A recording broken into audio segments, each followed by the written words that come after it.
Good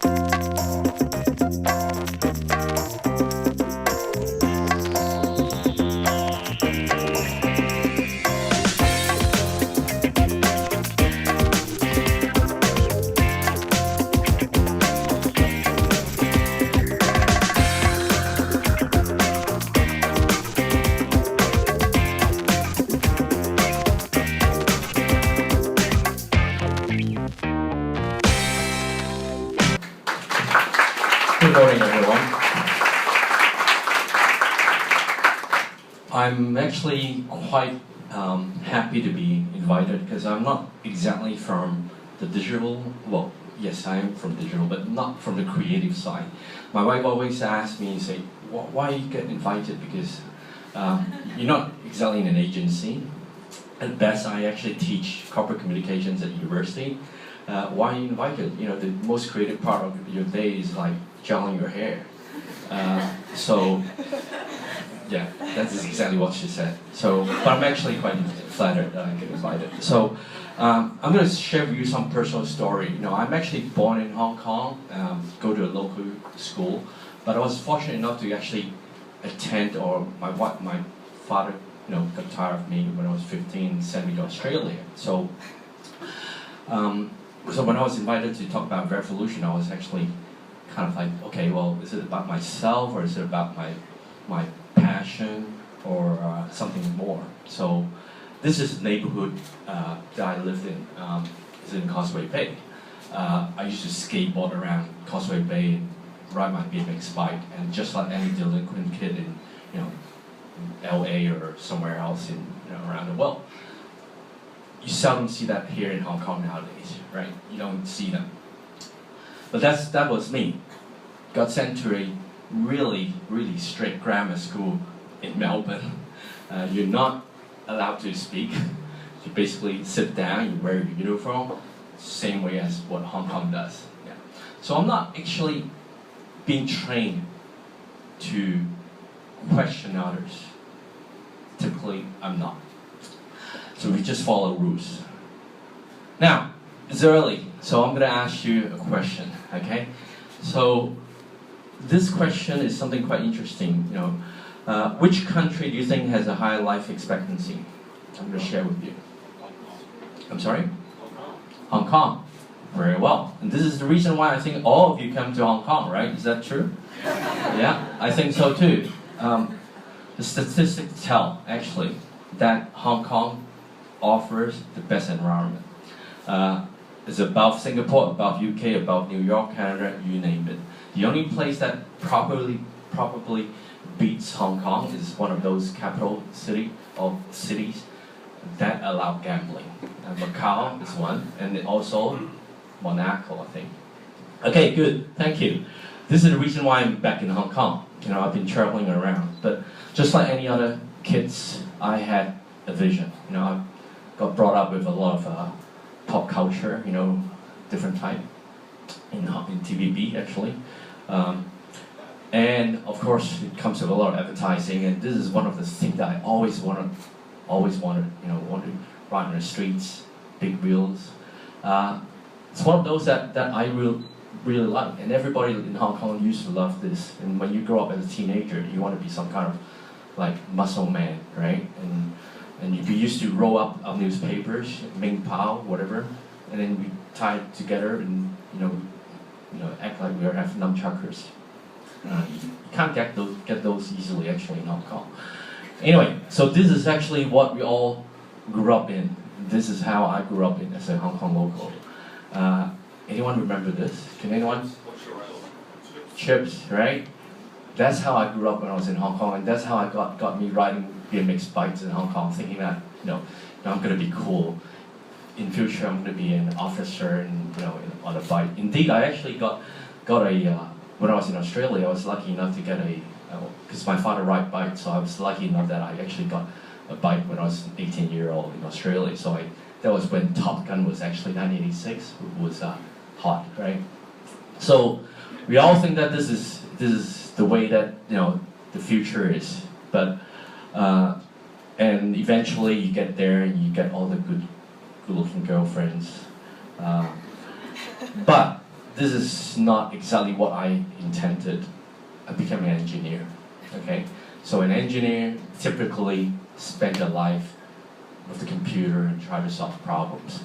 But I'm not contented. So basically my career started off in 1990 as one of the first generation programmer at Hutchison Mobile Data. That was 1990s. That was even before Windows 3.1 became alive. So when I was working for Hutchison, all my friends asked me, can I buy a pager from you? I said, no, I do programming at a company called Mobile Data. What's Mobile Data? Okay, let me kind of explain to them. It takes forever. Nobody understands. I was too early. So an engineer evolves, and I thought that over the years I've developed interests. One of the interests that I found was that I tend to find someone younger than me, and I try to mentor them. Somehow it builds inside, okay? And this has happened in all my professional life, in all the careers that I had with different companies.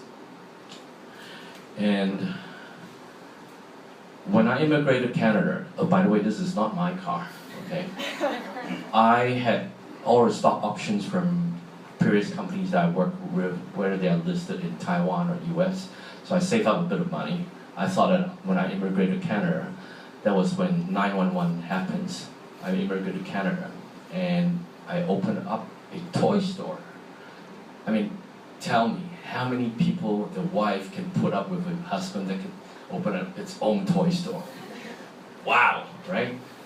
Yes, I did it, okay? But look at the tagline, all right? Look at the tagline.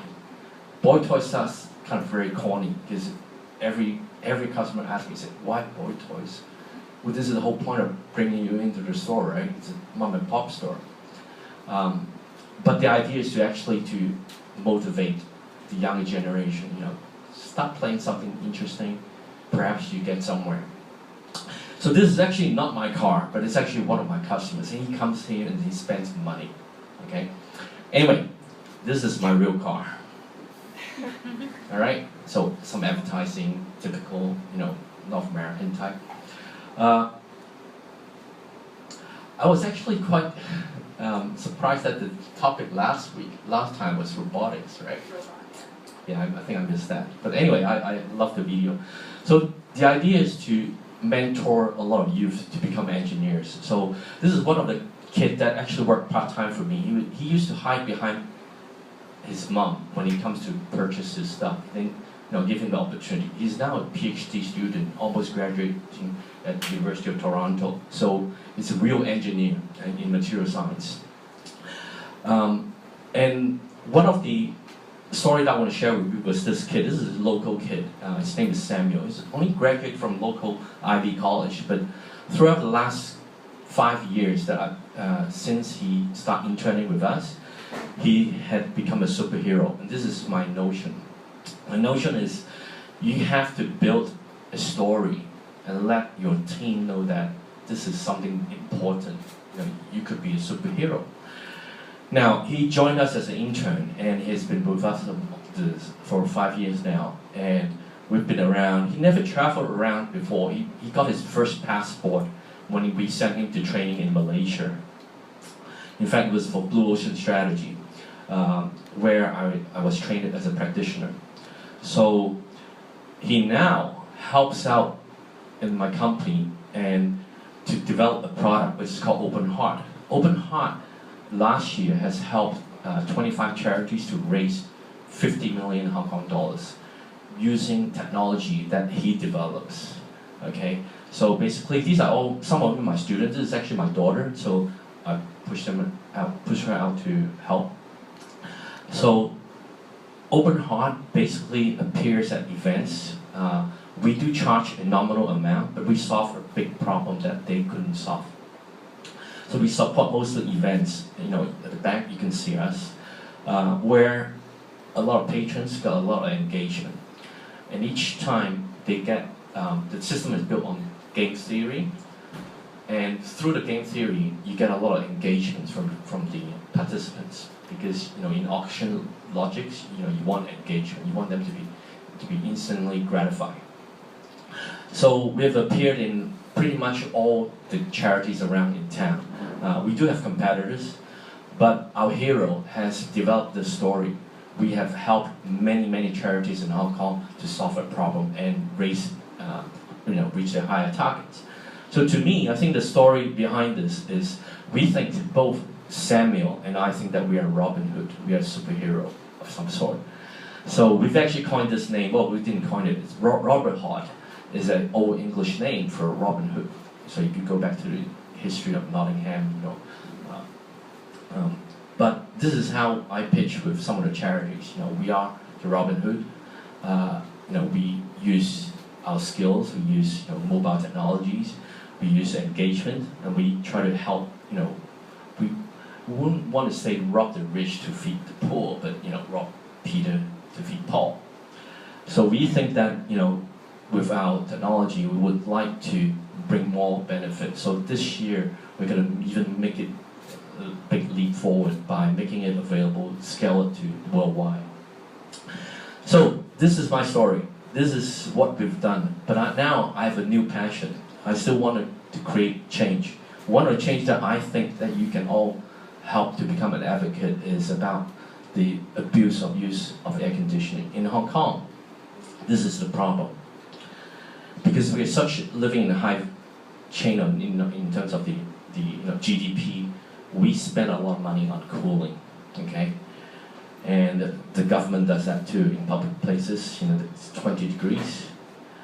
Over 34% of electricity in Hong Kong is consumed in residential. And a lot of those actually, it's not unreported, but it's because Hong Kong is kind of semi-residential, commercial, a lot of buildings. So a lot of them are not reported. But all our air conditioning are not smartly controlled. So what I have now in terms of the passion is Hong Kong can set the stage for the rest of the world. Yeah, if we can have a propaganda, a campaign. Yeah, and this is how we support right now. The technology that my company works for right now is do that. But we have a social responsibility. We have a mission that we want to empower a lot of people to become superhero. So what we want to do is we want to open up the data, the API, so that people from university from around the world can develop some applications where, for example, you can program your air conditioning to set it to higher temperature when you fall asleep already, yeah, or turn it off, switch it off earlier. This is all about energy management. So this is what I'm passionate about right now. I want to create this vibe around the world, starting from right here in Hong Kong. It's called Smart Aircon. And I'm not from the creative side, but I'm hoping that I can I'm already speaking to various governments, trying to lobby the Environment Bureau, but I'm trying to lobby and try to make it into a successful campaign and hopefully build this to become an NGO. Yeah, and I don't want to. This is a non-profit. Yeah, but I think that there is a abuse right here in Hong Kong, and I want to find some superhero to help me and join the revolution.